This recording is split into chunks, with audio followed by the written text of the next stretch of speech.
So welcome to a special edition of Jesse Watters Prime Time. I'm Brian Kilmeade in for Jesse. Now the news. Trump's redecorated the country, and he's starting in the Capitol. But before he can clean up crime, he needs to shift some things around in the White House itself.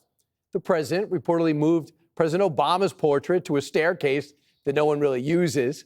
Portraits of George W. Bush and his dad also relocated, not sure where.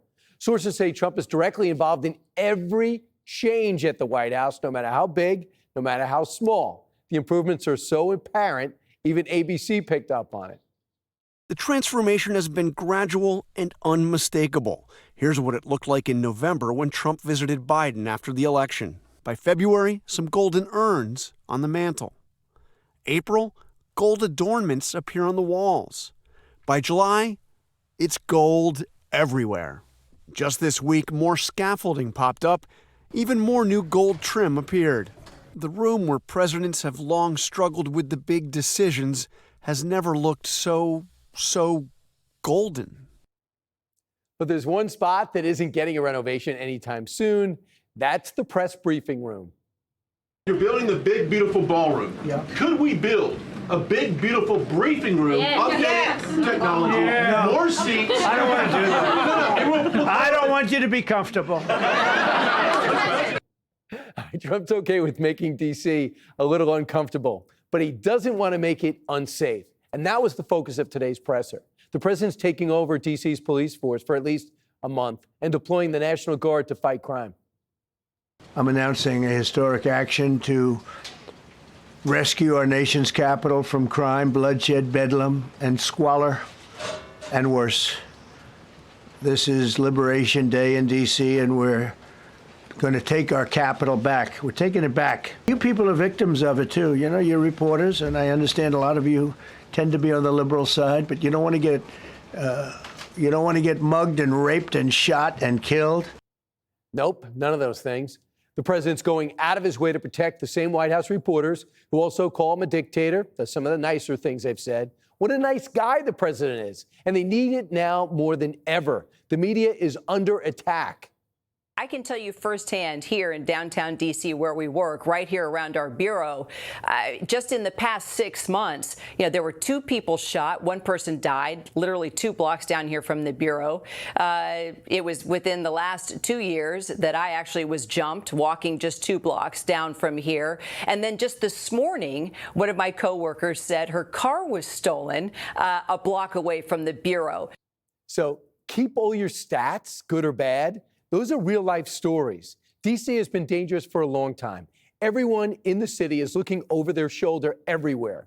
I've been in D.C. about 12 years, gotten a little out of control, especially in the summer. U Street has just become a mess with teens out late causing ruckus. Right now, we're not safe. Kids and the teenagers doing everything. Okay, we need all the protection that we can get in the city because the city is really getting dangerous. A person like me at this age, I has to make sure to come home before sundown. If you get out the subway, you're scared that they're going to take your purse. It's just dangerous. Real people, real stories. Now, D.C.'s U.S. attorney, who you might know as our judge, says teen criminals are to blame. I see too much violent crime being committed by young punks who think that they can get together in gangs and crews and beat the hell out of you or anyone else. I can't arrest them. I can't prosecute them. They go to family court and they get to do yoga and arts and crafts. Enough. It changes today. I hear you and hope it does. The White House wants to lock up the bad guys and let the good guys do their jobs. That's it. Should be a bipartisan issue, wouldn't you think? Instead, many Democrats are resisting, and they're singing about it. D.C. is our home. You can have it, Trump. It's our home, so it's our home. So get on out.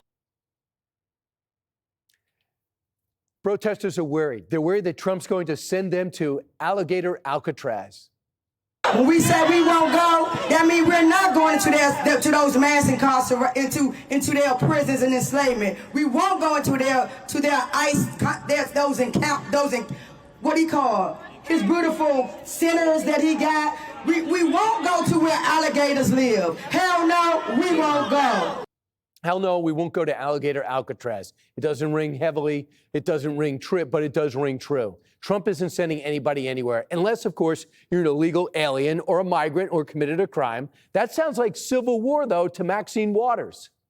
Focus those cameras on everything that's going on, because this president is trying to lead us into what could be called a civil war. Yes, Democrats can't decide whether Trump is kicking off a civil war or just trying to distract us.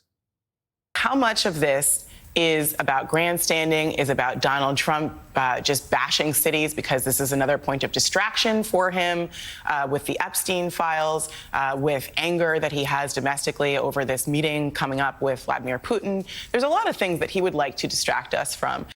Angry about meeting Vladimir Putin? He called the meeting. But what's happening in D.C. is not a distraction. It's an embarrassment. It's embarrassing for me to be up here. You know, I'm going to see Putin. I'm going to Russia on Friday. I don't like being up here talking about how unsafe and how dirty and disgusting this once beautiful capital was. So the president's wiping down America's front door. My father always used to tell me, I had a wonderful father, very smart, and he used to say, son, when you walk into a restaurant and you see a dirty front door, don't go in, because if the front door is dirty, the kitchen's dirty also. Same thing with the Capitol. If our Capitol's dirty, our whole country is dirty. Great analogy, right? Democrats never notice the dirty front door. There's only one victim they can see, and that is themselves. Hey, Jen, people ask me as a journalist, are you worried about the way things are going with this administration, them coming after you and all that kind of stuff? And I think whatever my answer is, it's like double for you, right? You're a journalist and you were in the administration. Just occurred to me. I need to find out if you're scared, because if you're not scared, then I'm good. You know, I try not to be. Hey, Jen, you shouldn't be. Jimmy Kimmel's so scared he's drafting an escape plan. I did get Italian citizenship. You do? I do. That's Yeah. amazing. I do have that. And what's going on is as bad as you thought it was going to be. Way worse. It's so much worse. It's just unbelievable. What country are they living in? What is so much worse? Their party is running scared, and no one's even chasing them. They're lost, they're confused, protesting all the wrong things. They don't have a leader to set them straight, but man, are they looking. I've watched you for a very, very long time.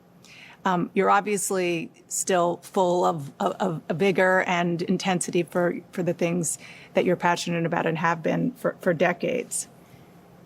Is there another presidential run in you? Oh, God. Let's not worry about that. I am going to be 84 years of age next month, as a matter of fact. So I think that speaks for itself. Click here to subscribe to the Fox News YouTube page to catch our hottest interviews and most compelling analysis. You won't get it anywhere else.